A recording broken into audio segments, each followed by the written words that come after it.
Olá, sejam todos bem-vindos. Obrigada por vocês virem prestigiar a live.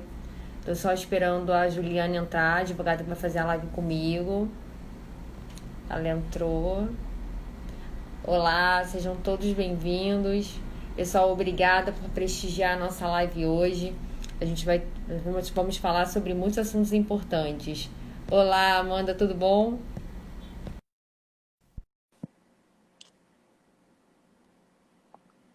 Doutor Diogo. Juliana já está conectando.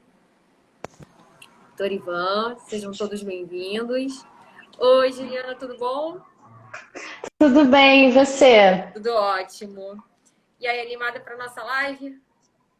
Muito, muito animada. Cheguei em casa correndo, mas deu tudo certo. Aham, tá tudo certo.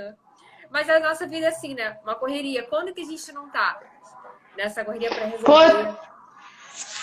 eu cheguei em casa, acho que era 4 horas correndo, desesperada. Eu falei, ai meu Deus, não vai dar tempo. Deu tempo, tá dando tudo certo. Deu tempo. A Deu luz tempo, ainda passei um acabou, blush. não faltou luz. O vizinho até parou de furar o que ele tava furando. Tá tudo fluindo muito bem. Que Bom, bom, que bom. como a Juliana já entrou, vou fazer uma introdução. A Juliana é advogada, atuante, ela é pós-graduada em Direito do Trabalho e Processo do Trabalho. É uma pessoa extremamente capacitada e ela vai falar um pouco hoje com a gente, né, com vocês, né, no debate comigo, sobre as medidas trazidas durante a pandemia, para enfrentamento da pandemia e os impactos nos contratos de trabalho. Como foram muitas medidas, conversão em lei, portaria, nós decidimos que nós falaríamos apenas da MP 927. Se der tempo, a gente pode até falar alguma coisa sobre a 936, que foi convertida em lei, suspensão, mas nós vamos ver como é que vai ser a questão das perguntas, das questões trazidas, porque a MP 927 tem muitos assuntos importantes e muitas questões práticas que ela não tratou, não definiu como é que seria.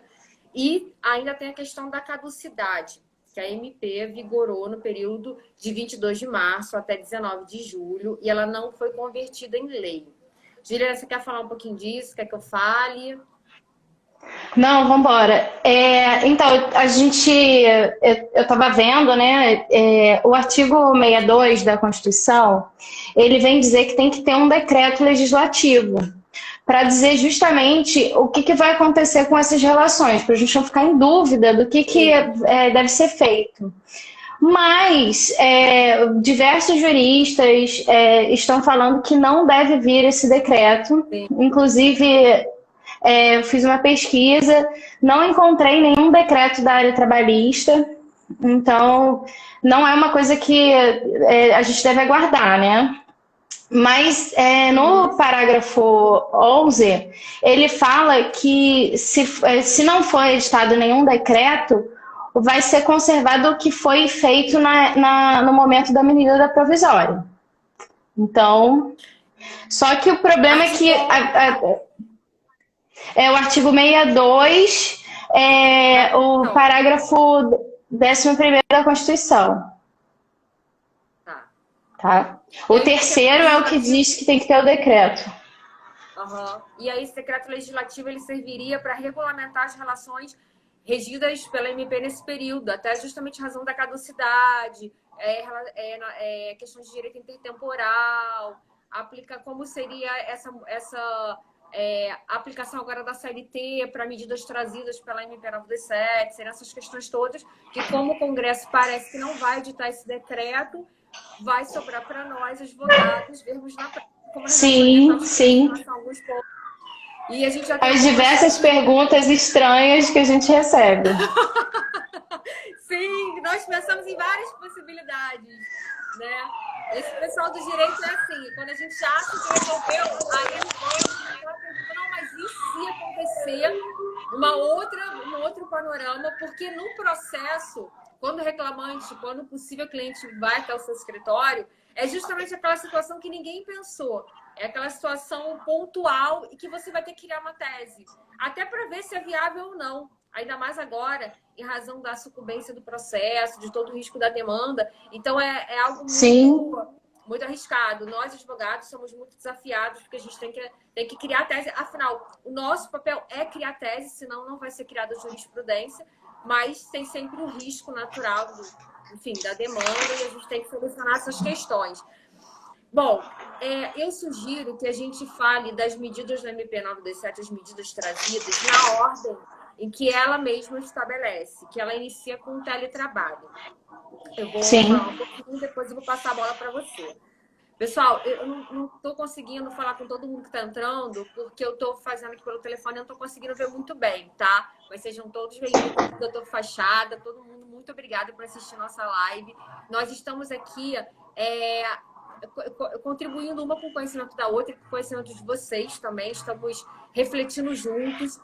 O que nós estamos debatendo não significa que são verdades absolutas, nós estamos só pensando juntos, até porque o operador do direito tem que pensar junto e construir esse raciocínio. Então, qualquer sugestão que vocês tenham, perguntas, vai ser muito bem-vindo, tá?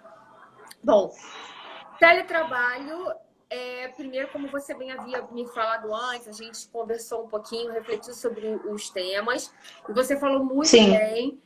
Me parece até que você já tem um artigo sobre o tema, e seria até bem interessante depois você disponibilizar para quem quisesse.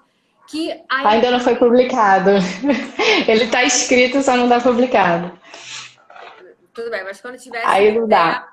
Aí a gente... Eu vou avisar. O teletrabalho da MP 927, a MP 927, como você também falou, não inovou, não trouxe o teletrabalho. Ele já era previsto na CLT, já é uma realidade, não é uma realidade, não é no novo normal, já era o normal para muitos trabalhadores. E as empresas têm discutido muito isso para reduzir esse tipo de trabalho, para reduzir o custo, para tentar uma nova dinâmica, para tentar verificar se vai haver uma produtividade maior, já que o empregado não teria esse desgaste do deslocamento, não teria esse custo. E, enfim, todos nós estamos vendo um pouco como é que está sendo isso para as empresas e para os nossos clientes e para nós mesmos, né? Porque com a pandemia a maioria de nós passou a trabalhar de casa.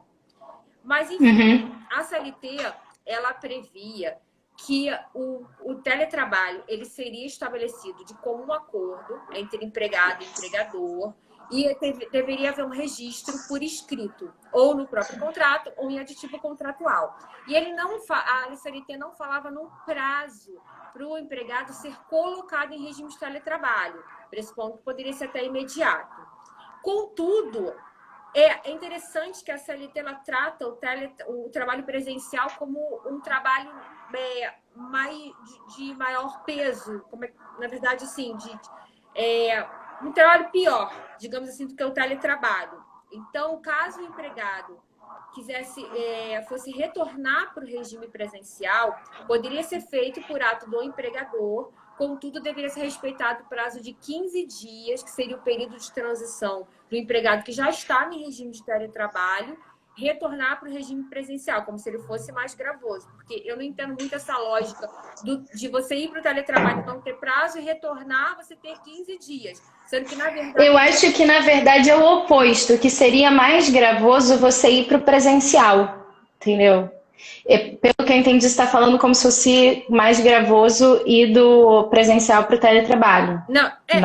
Eu entendo que na prática, perdão se ficou confuso, na prática talvez fosse mais gravoso em termos de adaptação, porque o empregado e o empregador têm que pactuar com relação ao custo, ao fornecimento dos meios de uso do trabalho desse empregado. Então, é necessário uma adaptação desse empregado que trabalhava em regime presencial e para o regime telepresencial. Contudo, a CLT não previu um prazo mínimo. E ela previu um prazo mínimo para o contrário, para o regime do teletrabalho, o retorno para o trabalho presencial, estabelecendo que teria um prazo de adaptação de 15 dias. Eu acho um pouco sem sentido, né? Porque a CLT ela trata como se o trabalho presencial fosse mais gravoso do que o regime de teletrabalho. E a MP 927, ela estabeleceu que a colocação do empregado em regime de teletrabalho poderia ser feita por ato unilateral do empregador, tanto a colocação quanto o retorno. contudo respeitando a notificação prévia de 48 horas, a notificação mínima, com antecedência mínima de 48 horas. Uhum. Certo? Quer fazer alguma colocação? Então, isso na CLT ela fala desses 15 dias. E na MP fala das 48 horas. E aí, agora que a MP caducou, como é que faz? Esse empregado, se o empregador ele quiser retornar com o empregado, primeiro, ele não precisa da concordância do empregado, mas ele precisa avisar em 48 horas ou tem que ser 15 dias? O que você acha? Então, eu entendo que até por uma questão de expectativa legítima das partes e da boa-fé, que a gente fala muito nos contratos cíveis, como dever anexo, e por que não a gente não aplicar na esfera trabalhista? E isso não é só para o empregador, é para o empregado também. Se eu, empregado, vou para o regime de teletrabalho pela MP927, já sabendo que em 48 horas eu posso retornar, e o empregador também sabe que em 48 horas eu posso retornar com aquele empregado para o regime presencial, aí a MP caducou, e aí agora eu vou ter um novo prazo, então eu tenho um ato, porque assim, se a MP diz que o ato ele vai ser legítimo com a notificação do empregado, como é que eu posso dizer que um ato legítimo ele vai ser alterado por um fator externo à vontade das partes e querer que as partes tenham um novo prazo que elas não previam quando elas pactuaram aquele ato? Quer dizer, no caso, o empregador comunicou, né? Não de como acordo, mas quando houve a comunicação do empregador. E também quando o empregado tomou aquela ciência, porque ele já sabia que ele deveria aguardar apenas 48 horas. E aí, agora com a caducidade, se eu entender que se aplica a CLT, em todas as medidas feitas durante a vigência da medida da MP 927, mas que foi... Você estaria anulando... Eu estou apresentando, eu estou modificando, eu estou trazendo uma mudança que eu entendo que é ilegítima. Então, para fins de coerência, e a gente vai falar isso sobre outros aspectos da MP, eu entendo que as medidas pactuadas na MP 927, elas vão ser regidas por essa MP, ainda que após a sua caducidade. E a gente vai ver isso com relação ao banco de horas, a questão das férias, que tem muitas situações que a MP não trata e que nós vamos ter que refletir sobre qual vai ser a saída jurídica, mas sim, eu não acho nem que é por questão só da boa-fé. Óbvio que tem a boa-fé contratual de você ter avisado antecipadamente, mas acho que tem a questão que o ato foi válido. Você avisou com 48 horas e foi válido que no retorno seria com 48 horas. Eu acho diferente se fosse o caso de um empregado que ele começou ele já era de teletrabalho antes da MP e aí ele vai voltar agora. Aí eu acho que tem que avisar em 15 dias, entendeu?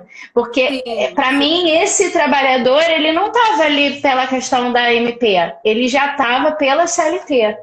Sim, nós até havíamos conversado sobre isso, que é importante a gente distinguir quais foram as medidas efetivadas pela empresa pela MP 927 e as que já estavam em curso e que o empregador usou algum mecanismo da MP 927, como, por exemplo, o banco de horas, que a gente vai falar mais para frente. E que a gente fez até aquela diferenciação, que a gente vai falar quando chegar nesse momento, do banco de horas que havia na empresa, o banco de horas estabelecido pela MP 927 e a retomada do banco de horas que já havia. Sim, a sanfonia. A sanfonia. E essa questão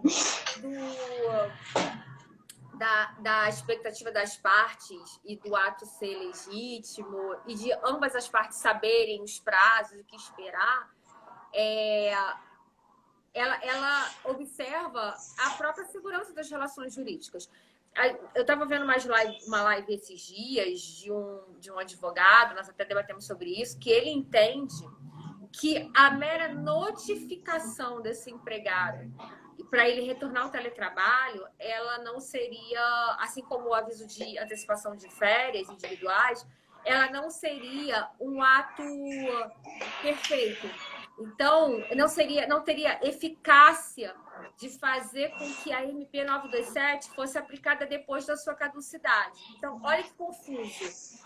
Ele entende que por exemplo, a antecipação das férias. O empregador... Se você antecipou antes do dia 20, tá ok, você pode colocar de férias. Se você antecipou, mesmo tendo notificado antes do dia 20, mas se o empregado não entrou de férias, ele não pode, é isso? Ele não pode. Ele entende como marco para aplicação da MP 927 o efetivo gozo das férias. Então, olha que complicado, como ele mesmo falou. Não criticando, mas aqui, como eu falei, só construindo raciocínio juntos. A MP, ela fala que você tem que respeitar o prazo mínimo de 48 horas para notificar o empregado da colocação, por ato unilateral, da colocação, da antecipação das férias individuais. E aí, vamos lá, prazo mínimo. Então, eu posso notificar esse empregado com antecedência de 10 dias, 20 dias, 30 dias. Aí eu notifico, ele entende que vai ter um período aquisitivo que ele não completou ainda, todo antecipado para fins de gozo, pelo menos é a regra da MP, mas aí ele não entrou em gozo dessas férias. A MP caducou.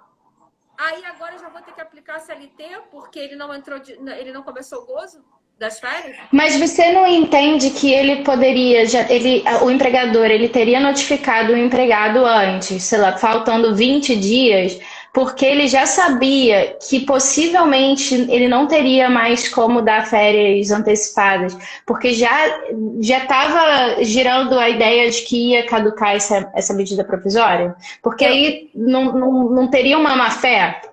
Eu acho que não. Porque é o tipo de informação que nem nós, advogados, poderíamos dar certeza, quanto mais o empregador. O empregador teria que fazer uma pressuposição. Primeiro que ele teria que acompanhar todas as notícias da mídia, seria o empregador fora do comum. Né? Porque é natural que o empregador ele vai saber que tem uma medida que ele possa usar, mas ele consulta o jurídico para poder saber o contador dele. Então, eu não vislumbro muito essa possibilidade. Eu não vislumbro a má-fé. Até porque se a própria medida provisória trouxe essa possibilidade, ela vigoraria, se ela fosse convertida em lei, ela continuaria vigorando até o término da pandemia, que é a previsão de até o final de dezembro desse ano. Como é que a gente vai entender que ele está de má fé se ele está usando uma medida que o governo trouxe para ajudar as empresas? Eu não consigo ver como má fé. Então a gente vai... Não, eu entendi. Entendeu? Eu entendi, mas eu concordo com o posicionamento de que só começa do efetivo gozo. Que se não começou, se ele começasse as férias no dia 17, tudo bem. Só que não poderia começar no dia 20 em razão de já ter caducado a medida provisória, mesmo tendo notificado. Eu também entendo dessa forma. Acho que não, porque você vai começar uma coisa que já não pode mais ser feita. Então eu acho que não dá. Mas eu acho que era interessante a gente voltar para o teletrabalho. Verdade. Mas assim, só porque a gente pode falar isso na antecipação das férias individuais. A gente volta a esse tema. Só não me deixe esquecer para eu complementar o... Não, eu vou esquecer não. Tá? Em relação às despesas do teletrabalho. A CLT prevê que ela vai ser pactuada de comum acordo. Não fala em prazo, que também é bem complicado, porque da mesma forma que ela não fala em prazo para esse trabalhador ir para o regime de teletrabalho, apesar de ser comum acordo, ele também não fala em prazo para esse contrato, para essa negociação quanto à aquisição de equipamentos, custo, enfim. A gente sabe que na prática acaba que o empregado, ele acaba custeando muito dos equipamentos e do custo de luz, de internet. Infelizmente, ele acaba sendo abarcado pelos riscos do negócio que deveria ser do empregador. Aí a MP, em relação a esses custos, ela é um tanto quanto esquisita, porque ela diz que o empregador pode fornecer os equipamentos em regime de comodato. Mas que se ele não fornecer os equipamentos em regime de comodato, que esse tempo do empregado que ele estaria sem trabalho, né, pressupõe-se, seria um tempo à disposição. E ela fala também que o empregador de comum acordo vão pactuar em até 30 dias da colocação desse trabalhador em regime de teletrabalho quanto aos custos, o que eu também acho um total contrassenso. Porque eu, trabalhador, sou colocado em regime de teletrabalho no dia 1º de abril. E aí, só em 1º de maio é que eu vou pactuar com o meu empregador quais são os custos, como é que vai ser essa distribuição de custos, se é que ela vai haver. Porque você pode não ter condição nenhuma de ter um computador, uma internet. Às vezes você não tem nenhuma condição de trabalhar de casa. Você não tem condição e aí tem que esperar 30 dias. Eu fico em casa esperando fornecer o equipamento e o empregador não vai querer me pagar. Se eu estiver em casa sem fazer nada. Não, mas aí que tá. Se eu tô em casa sem fazer nada e a própria medida provisória estabeleceu que se o empregador não me fornecer os meios, vai ser considerado tempo à disposição, eu acho isso óbvio, não precisaria nem estar escrito. Ou é tempo à disposição, ou é uma licença remunerada.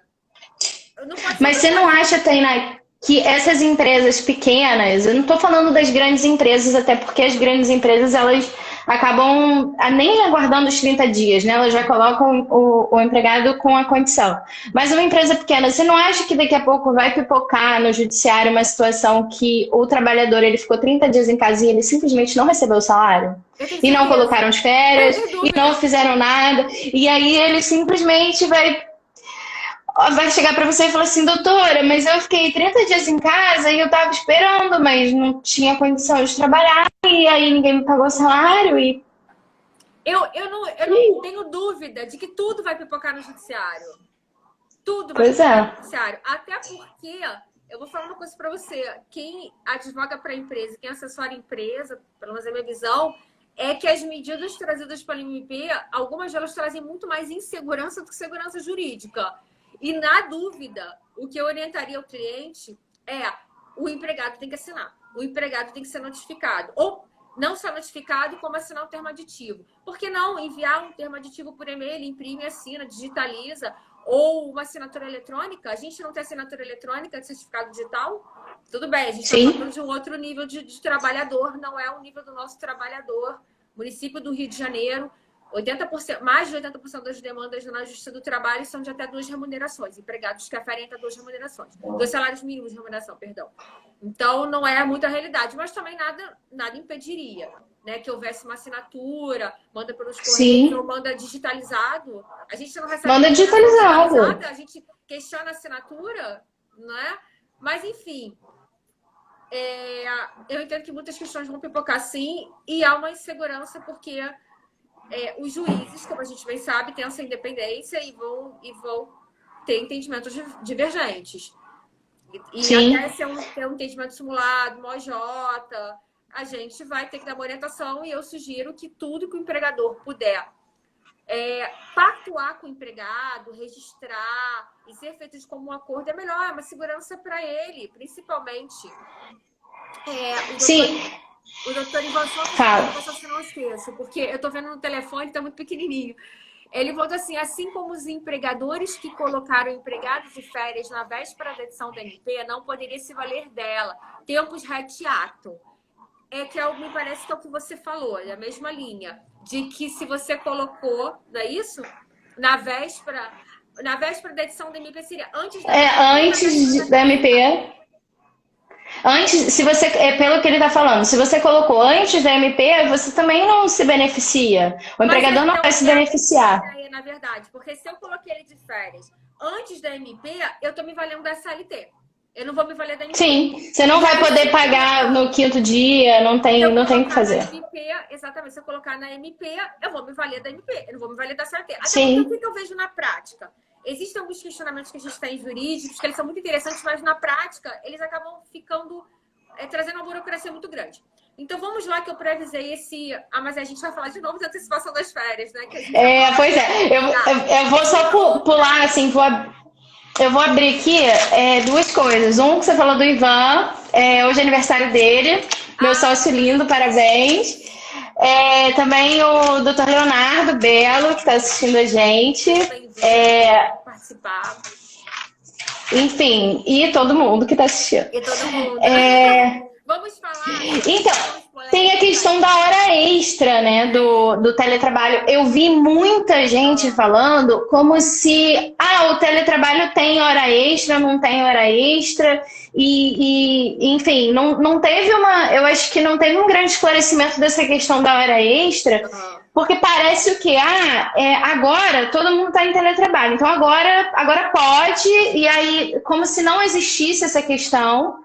Primeiro que, eu até tinha conversado com você, que eu acho que essa questão do teletrabalho atual, ela não é um teletrabalho legítimo. É uma questão, todo mundo foi colocado dentro de casa para trabalhar de casa, e aí você vai pegar e vai falar o quê? Um empregado que trabalhava dentro da empresa, ele recebia hora extra caso ele trabalhasse além da jornada.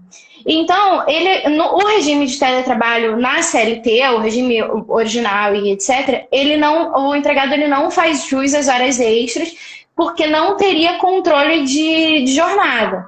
Só que o que acontece no dia a dia, a empresa colocou o funcionário em home office e ele tem o controle de jornada. Não dá para dizer que uma empresa que sempre controlou a jornada do empregado, ela não vai controlar por aplicativo, que de repente tudo mudou e aí ele tá ali, agora você não tem hora extra, você tá trabalhando de 8 da manhã às 11 da noite, mas você não tem hora extra porque você tá em teletrabalho.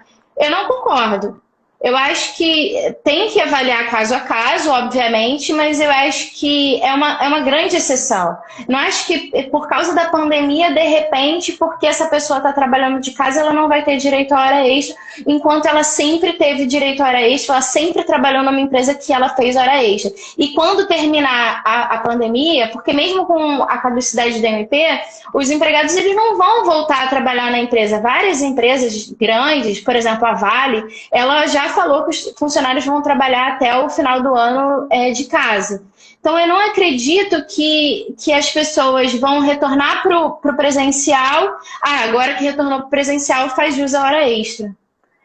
Acho que, nesse caso da MP, tem que avaliar caso a caso, porque... Assim como na CLT também teria, mas eu acho que é uma coisa mais séria. Eu acho que vai ter muita gente não pagando hora extra, se valendo da questão do teletrabalho, mas na verdade ela tem que ser paga porque nada modificou, não modificou o controle de jornada, entendeu? Eu entendo o seguinte sobre essa questão. Eu não acho nem que o teletrabalho trazido pelo MP 927 não é legítimo. Eu entendo que qualquer teletrabalho em que há uma efetiva possibilidade de controle da jornada, aí ele não é um teletrabalho. Ou é um controle de jornada. E aí você se afasta, porque o artigo 62 ele traz definições das categorias que não estariam subsumidas ao capítulo de controle da jornada. E aí, esse capítulo de controle da jornada, ele dispõe sobre intervalo intra-jornada, adicional noturno, hora extra, intervalo interjornada, obrigatoriedade do controle de frequência, por mais que seja uma obrigatoriedade para a empresa, quando eu falo que aquele empregado não está submetido ao controle de jornada, ele entra também nessa parte do capítulo do controle como um todo. E o regime de teletrabalho foi a inclusão do inciso 3º nesse artigo 62, assim como os trabalhadores externos e os gerentes, cargos de confiança, função de confiança, que você tem um plano salarial e você pressupõe que eles têm poderes similares aos poderes do empregador, os poderes diretivos, poder de penalizar, poder disciplinar. E aí você tem um sentido daquele empregado não estar submetido ao controle de jornada, já que ele seria a própria figura do empregador naquela função de confiança.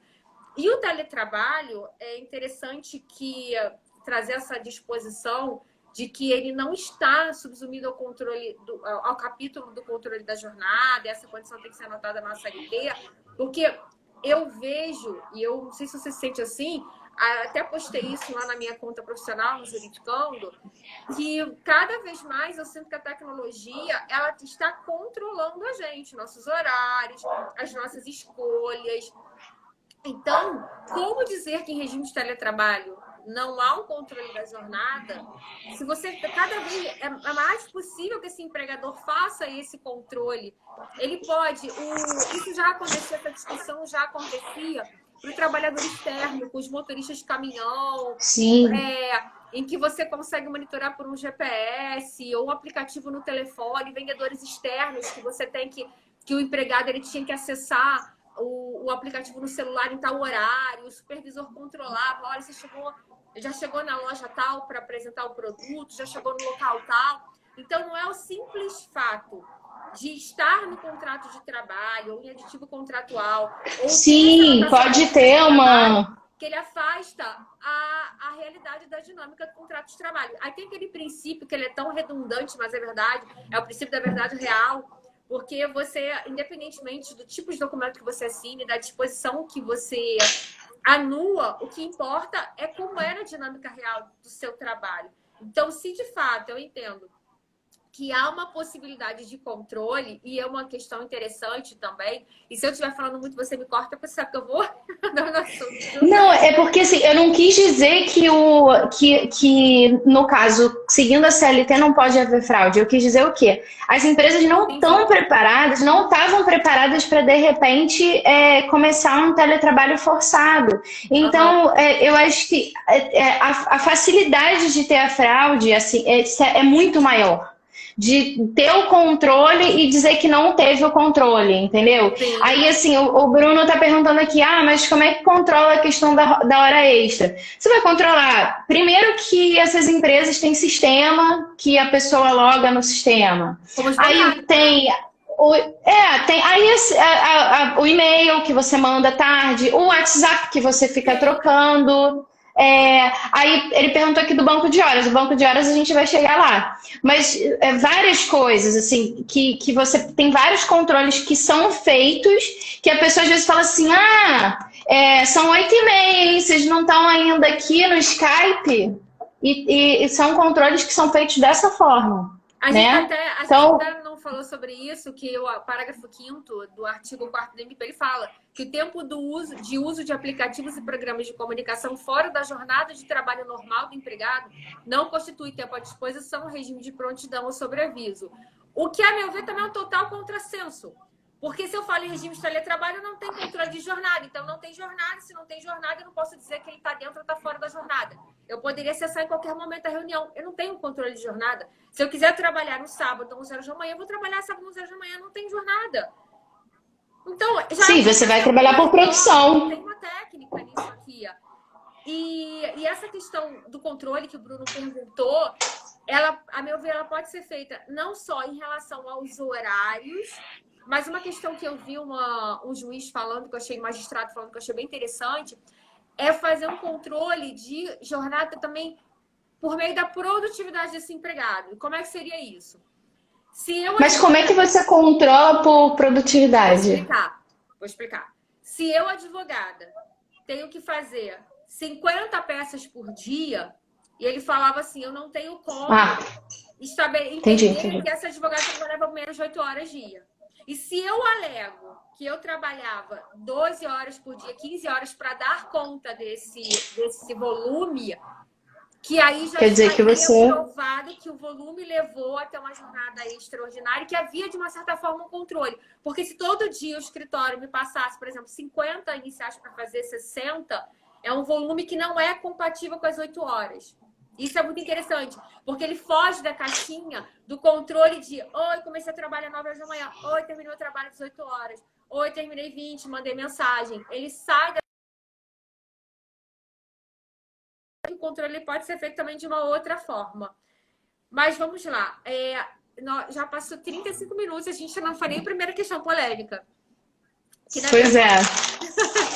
Olha só, aprendizes e estagiários podem ficar em regime de teletrabalho após a caducidade do MP? Então, a CLT, ela não fala expressamente que não poderia, né? E eu entendo o seguinte, que se a empresa não está funcionando presencial, não tem ninguém para orientar esse aprendiz, esse estagiário, e está conseguindo ser feito um efetivo ensino, né, do estagiário e do aprendiz por teletrabalho, eu acho que deve ser mantido, porque não tem nada que diga que não pode. É óbvio. A natureza desses trabalhos é que eles aconteçam a partir de uma verificação, orientação e etc. Só que se não tem como, eu acho que é a única hipótese. Não acredito que isso daria um problema no judiciário, a não ser que fosse, tipo, não tivesse nenhum tipo de orientação, entendeu? Então, havendo uma E o que efetiva você acha? supervisão das atividades, preenchendo esses requisitos pela lei, poderia. Eu também entendo que poderia, não vejo problema. E acredito até que você possa justificar essa permanência, manutenção dos aprendizes e estagiários em regime de teletrabalho, justamente por uma preservação à saúde dessa categoria, para não colocar em risco, observando normas de saúde e segurança do trabalho, por que não? Justificar com uma proteção. Bom, falamos de horas extras e teletrabalho, que é relativo ao controle. Se a gente tem controle de jornada, a gente pode falar sobre a subsunção ao capítulo de controle da jornada. Mas você pode fazer o banco de horas em teletrabalho, você acha? Porque eu acho que a gente não vai chegar no banco de horas. Você acha que não? Eu entendo Acho que não. que qualquer tipo de controle de jornada, banco de horas, quer dizer, banco de horas, horas extras, compensação, você está falando de controle de jornada. Não tem como ser feito banco de horas em regime de teletrabalho se não tem controle. Se eu não tenho jornada, como é que eu vou colocar no banco positivo ou negativo? Não é viável. Então, você está assumindo que você deve hora extra. Como assim? Não entendi sua pergunta. Se você faz um banco de horas para o teletrabalhador, você está assumindo que você é devedor de hora extra. Se você assumir. Aí é aquela coisa, se você está assumindo que você é devedor de hora extra, daí eu acho que você pode fazer o banco de horas. Sim, sem dúvida. Se você vai assumir. Sim, e. sem dúvida. Já é uma forma de confissão de que há um controle dessa jornada. Isso aí, para mim, não resta nem dúvida.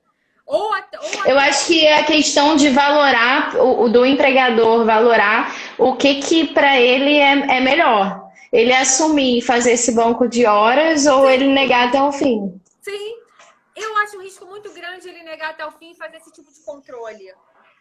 Porque se efetivamente havia, não adianta ele anotar essa condição de empregado na excepcionalidade do artigo 62, inciso 3º, ou que não há, ou é fazer o empregado assinar um tipo de termo, dizendo que ele... Porque também tem isso, né? Tem empresas que entendem que o trabalhador poderia renunciar a algum tipo de norma de saúde e proteção do trabalhador. Não, eu estou renunciando ao controle de jornada, eu estou renunciando minhas horas extras. Esse tipo de renúncia ela é nula de pleno direito. Então, assinar o papel... Lembra do papel de pão do habeas corpus na faculdade? Enfim, lembrei disso agora. Não é objeto da live. Vamos sair desse tema. Então, horas extras e teletrabalho, se tiver controle da jornada, pode ter não só horas extras, como todos os pagamentos, todas as rúbricas previstas no capítulo do controle da jornada de trabalho. E intervalo entre a jornada, por que não? Se eu comprovar que eu não tinha, que eu não conseguia, no exemplo das 50 peças, intervalo interjornada... Cara, 50 peças é desumano. Não tem? Sim, é desumano. Mas olha só. Não é possível que vai sair alguma coisa direito. Não é possível. O trabalho, a qualidade é muito questionada. Agora, eu vou falar para você que eu trabalhei no órgão público, que eu não vou aqui mencionar, e que eu fazia controle de publicação, e eu recebia pelo menos umas 50 publicações por dia, para poder dar andamento nesses processos. E é bem complicado. Eu acredito que, assim, realmente tem escritórios de contencioso em massa que são muitas peças mesmo. Bom, a gente tinha a questão polêmica que a gente acabou falando desse, né? Vou falar aqui bem rapidamente. Eu fui colocada em regime de teletrabalho pela MP 927. Não já estava em teletrabalho, fui colocada em regime de teletrabalho.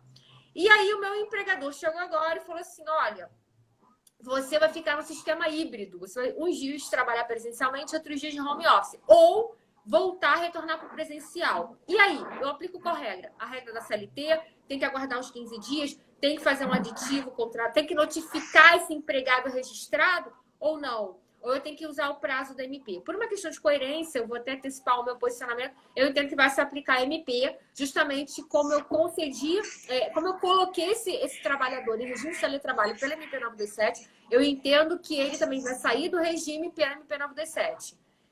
por uma questão de Tá. coerência, boa-fé, respeito à expectativa das partes. Sim, a gente falou isso no início. Então, eu entendo que pode. Que você pode colocar tanto no sistema híbrido quanto retornar em 48 horas, porque ele fez esse contrato e ele estava válido. Então, você retornou ele. Sim. Mas eu acredito que se a empresa tiver se ela puder esperar os 15 dias, seria melhor. Sim, por uma questão de segurança. Entretanto, não tem nenhum tipo de sanção. Não. Se, então, não tem sanção. Não diz que se você não esperar 15 dias, diz que você deve notificar em 15 dias, mas se você não notificar em 15 dias, o que acontece? Não tem uma. Não tem... Assim, eu acho que poderia até abrir uma brecha para o empregado falar, mas é justamente questão da tese, né? Dependendo de quem você está representando nos autos, alegar que, como a MP caducou, você teria que aplicar o prazo da CLT, justamente por nessa linha do caducou, aplica a CLT mesmo para relações, para medidas pactuadas na MP, e que trouxe um efetivo prejuízo não ter aguardado os 15 dias e pedir um dano moral. É o que eu veria de possibilidade. Não é uma sanção prevista no MP ou na CLT, mas um dano moral em razão do descumprimento desse prazo. Eu vi numa live, a doutora Volle, ela sugere, eu achei interessante isso, que independentemente do prazo que você aplique, 48 horas para notificando, para retorno em 48 horas ou 15 dias pela CLT, que seria interessante ter um aditivo contratual que o empregado anuísse com esse retorno híbrido ou presencial, justamente para demonstrar a chancela. Apesar da CLT prever a possibilidade do retorno para o presencial de uma forma unilateral, e a MP também, ela entende que seria necessário, uma questão de segurança, um aditivo. Eu entendo que o que vem para trazer mais segurança não prejudica. Então, se puder fazer o aditivo... Eu entendo que se puder fazer, ok, mas também se não fizer, não acho necessário, não. Até porque a gente sabe que na prática, por mais que seja muito bonito você falar que você quer, vamos fazer um aditivo para o empregado assinar. Na prática, meu irmão, assina aqui que você vai voltar, toma, e o empregado assina. A gente sabe que na prática é isso que acontece. Sim, mas por que eu acho interessante os empregadores sempre levarem essa questão para o empregado ele assinar? Porque quando ele assina...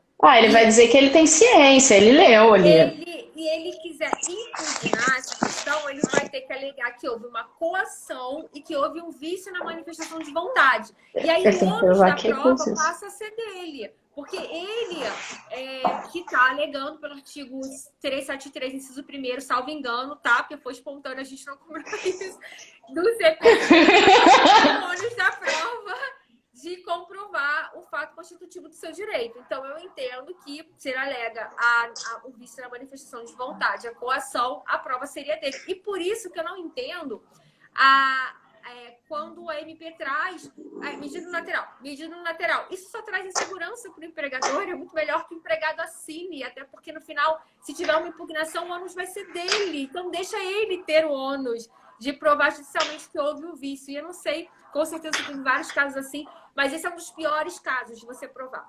Porque que é o que acontece no pedido de demissão, em que você argui uma nulidade, dizendo que aquele pedido é nulo porque foi eivado de vício na manifestação de vontade. É muito complicado você comprovar esse vício. Então, você imagina num caso desse. Então, joga esse ônus. Entenda bem, não estou dizendo... Entendi, sim. Não estou aqui só para a empresa. Independente de como foi feita a assinatura, está assinado e pronto. Então, você que... Está assinado. Então, o empregado que vai ter que comprovar. Então, eu não entendo como é que uma medida... Travou um pouquinho. Tá. Pessoal, eu não sei para vocês, mas travou. Juliana, tá me ouvindo? Tô te ouvindo. Para mim não tá travando. Uma questão que a gente não falou ainda, 45 minutos a gente só falou do teletrabalho. Maravilha, né? Melhorou? Eu não tô te vendo muito bem, mas eu tô te escutando. Você tá me ouvindo? Tô.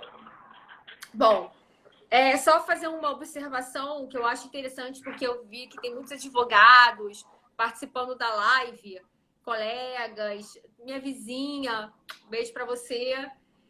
clientes e tem um enunciado 70 aprovado na segunda jornada de Direito Material e Processual pela Namatra, aqui do Rio de Janeiro, feito aqui no Rio de Janeiro, no estado do Rio, que ele diz que as despesas com equipamento e custos para o exercício do teletrabalho devem ser custeados pelo empregador.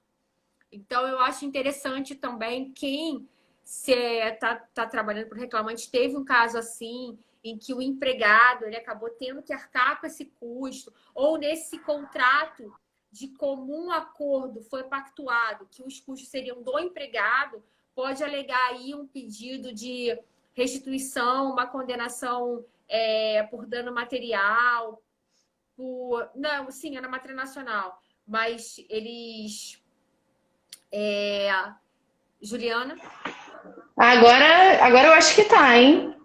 Eu tô falando Tá? enquanto tá... Porque como a gente acabou não falando do tópico do anunciado 70 da Namatra...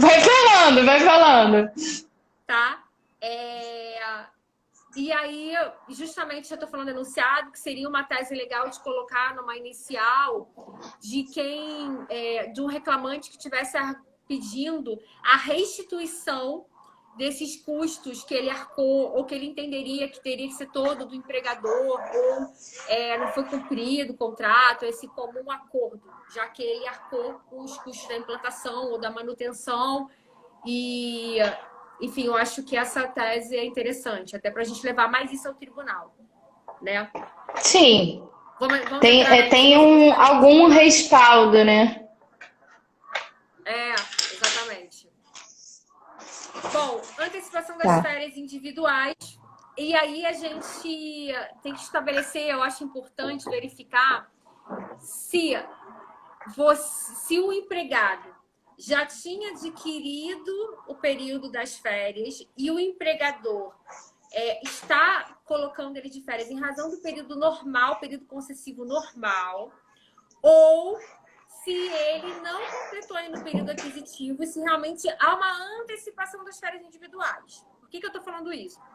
Eu tenho clientes que já têm ação em curso, enfim, e uma situação que chegou até mim é que ela né, até comentei com você que o contrato dela houve uma redução de 25%, depois 50%, e aí depois a empresa alegou que ela estava antecipando as férias, que havia antecipação das férias individuais. E eu perguntei para ela, mas você já completou um ano de empresa? Já completei. Então, não antecipação das férias individuais. É concessão normal do período que ela já adquiriu e está sendo concedido. Não tem antecipação das férias individuais. E aí, nesse caso, a gente também não é o que trata a MP, porque eu entendo que a MP, ela trata de antecipação do período aquisitivo e não gozo normal de férias. E aí, nesse caso, os empregadores, eu acredito que eles estão aplicando indiscriminadamente as medidas da MP 927, mesmo para período concessivo adquirido antes da entrada em vigor da medida provisória, para poder pagar até o 5º dia útil subsequente, porque a MP ela tem umas regras com prazos maiores, você tem que notificar o empregado das férias, a notificação do período de férias é um ato unilateral do empregador. Isso é uma questão também que eu vejo muito empregados falando: mas o empregador disse que eu tiraria férias em janeiro e agora disse que é em maio, é um absurdo, eu tenho que opinar. De fato, há muitas questões em relação a isso, mas a CLT prevê que é por ato unilateral do empregador, ele vai definir o período de gozo das férias e respeitado o pré-aviso de 30 dias. E o pagamento até 2 dias antes do início do gozo. Confere? Confere. E a MP 927, ela trouxe essa previsão de que o pagamento das férias se daria até o 5º dia útil do mês subsequente ao início do gozo. O terço constitucional vai ser pago até a segunda parcela do 13º, que seria até dia 20 de dezembro, e o abono pecuniário também poderia ser pago até dia 20 de dezembro, junto com a segunda parcela do 13º. Só que a MP fala que nesse mesmo prazo, o empregador poderia anuir com a conversão de 1/3 do período de férias, correspondente a 10 dias, em abono pecuniário. O que eu também acho muito estranho, porque se você vai antecipar o período de férias, você já tem que... E você vai pagar até o 5º dia útil subsequente. Quando do pagamento, você tem que saber qual vai ser o pagamento que você vai fazer, dos 30 dias, dos 20 dias, né? não, você paga e depois você resolve o abono. Eu não sei, isso para mim ficou muito estranho. Mas, de qualquer forma, é o que traz a MP. Até porque, E assim, aí, é um abono. E aí vai jogar só para ele receber lá em dezembro? sim, e tem a Então, questão também da tá, rescisão poder acontecer antes. sim. E tem aquela questão polêmica, né? Eu tô antecipando férias. Eu resolvi antecipar e o pagamento vai ser. Mas eu antecipei férias do ano que vem. E aí eu tive dissídio. Eu peço a diferença do valor depois? Do que já foi Exatamente, a gente pago? conversou sobre isso. Eu já estou jogando Mas a pergunta, porque essa pergunta eu achei excelente. E a gente tem pouco tempo. Então eu já estou jogando essa Rafa, pergunta no ar. olha só, eu não tô te vendo direito. Eu não sei se todo mundo Mas tá tá me vendo você ouvindo? legal ou se é só para mim. Tá Não, falhando ninguém um pouco. tá vendo legal porque eu tô vendo aqui no computador e tá bem ruim a imagem. Tá? Mas eu tô te escutando. Pode falar. Então, vamos embora. Então, eu já joguei essa pergunta porque eu achei uma pergunta muito boa. Eu acho que você vai antecipar as férias do empregado e daí o empregado vai receber essas férias no quinto dia útil do mês subsequente e ele vai receber em cima do valor do salário atual. Daí, ele recebeu em cima do salário atual. Só que essas férias são referentes a daqui a um ano. E aí? E a diferença do salário? Porque e se ele tiver dissídio? Ele teve um reajuste salarial e ele não recebe a diferença do reajuste? Não, sem dúvida, E ele tem direito ao reajuste. Além do que, tem várias questões envolvendo a antecipação das férias individuais. Primeiro, reinicia a contagem do período aquisitivo ou não reinicia? Porque você está antecipando o pagamento de 30 dias. Mas, enfim, vamos considerar que não vai reiniciar o período aquisitivo, que você vai considerar o período aquisitivo normal que você está pagando. Você já pagou o período aquisitivo total, 12 dozeavos. Mas vamos lá que esse empregado já trabalhou 3 dozeavos. Você já está antecipando 9 dozeavos do período aquisitivo. Ainda não foi completo. E aí, se houver ruptura do contrato de trabalho antes dele adquirir os 12 dozeavos, que ele já recebeu, o empregador poderia descontar? E aí eu vi uma questão interessante, que eu até debati com você, que essa diferenciação não está na MP e é uma construção que alguns advogados têm feito, que tudo que a MP pactuar, que determinar que é unilateral, se houver rescisão, o empregador poderia descontar. E tudo que for pactuado de comum acordo ou previsto em norma coletiva, aí poderia descontar. Se não, eu falei, acho que eu falei 2 vezes poderia descontar. Se for unilateral, não pode descontar. E se for de comum acordo, norma coletiva, pode descontar. Então, só para ficar mais claro, a MP, só que a gente tem 6 minutos, eu tenho que ficar mais claro em 3 minutos, tipo narrativa de jogo de futebol. Então, a MP ela trouxe uma previsão bizarra, antecipação das férias futuras. E por isso que eu digo que a MP ela trouxe mais medidas que trazem segurança para a empresa do que segurança. Porque e como é que eu vou orientar uma empresa a antecipar as férias futuras? Primeiro que já está antecipando um período aquisitivo que não foi não completado ainda, que já é muito arriscado. Segundo, eu vou já antecipar outros períodos aquisitivos. Então, quantos períodos? Eu poderia antecipar 5 períodos, 4 períodos, eu posso antecipar quantos períodos eu queira. A MP ela não fala disso, ela só fala que é de comum acordo. Mas o empregado, como você bem ressaltou, em algum momento, o artigo 2º, ele fala que a finalidade das medidas trazidas pela MP 927 é a manutenção do vínculo de emprego. Então, é natural. eu falei isso ontem, não foi hoje, não. Não, eu sei, foi ontem, quando a gente falava das verbas rescisórias, que não vai dar tempo da gente falar aqui. Mas a manutenção do vínculo de emprego. Então, o empregado, ele vai aceitar, ele vai assinar de que vai antecipar as férias futuras. E você traz vários problemas com isso, porque você está pagando a remuneração atual, fazendo a estimativa das férias futuras. É o que a gente estava conversando. E a diferença salarial, e o valor do dissídio, e o reajuste salarial não vai ser pago agora. E o terço. E se houver a ruptura do contrato de trabalho, você já adiantou 2 férias futuras desse empregado?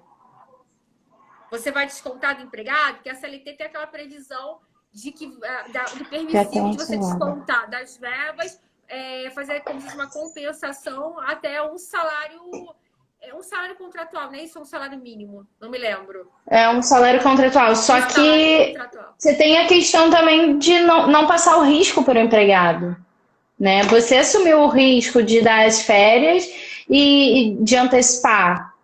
Então, essa questão me causa muita dúvida, porque se você assumiu o risco de adiantar as férias, agora você vai descontar, principalmente sendo, no caso das férias futuras é de comum acordo, então talvez ainda desse para descontar. Mas dependendo do caso, como é que você vai descontar uma coisa futura? No caso, um banco de horas, né? Que é futuro, que a gente não chegou lá. Como é que você desconta?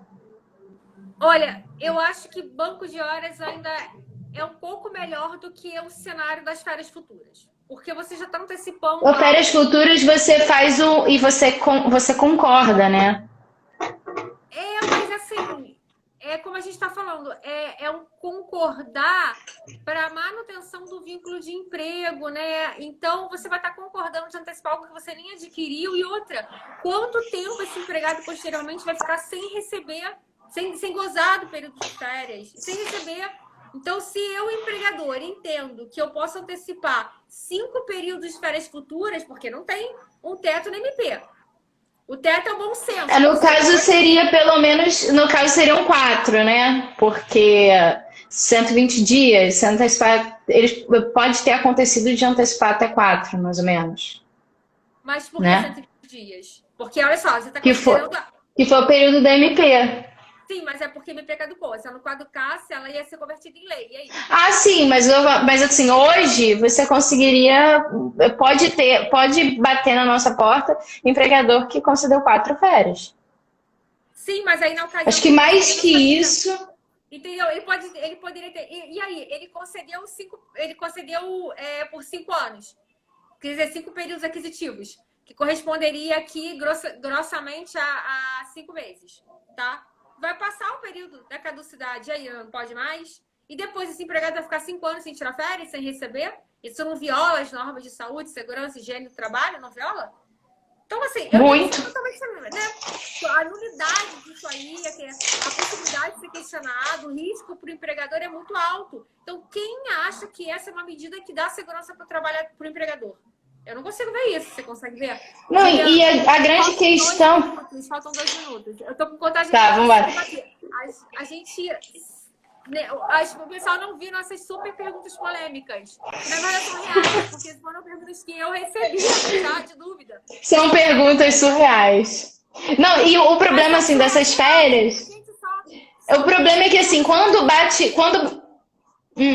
Fala. Não, só fazer uma retificação muito rápida. É porque na hora que eu falei denunciado da 70 da Namatra, eu também anotei uma súmula do TRT do Rio. Eu acabei falando Namatra do Rio. Gente, desculpa, não acho que é Namatra do Rio, não. Achei que é nacional. Acabou saindo, tá? Mas essa é uma retificação. Eu acho assim, o que acontece Tá é. gravado, né? O que acontece é que, assim, essas situações surreais, elas vão aparecer na nossa porta. Vai ter situação surreal de 4 férias seguidas, 5 férias seguidas. Vai ter. Enfim. Olha Então, só. acabou. Falta 1 minuto. Eles não têm noção dos debates que a gente teve antes dessa live, né?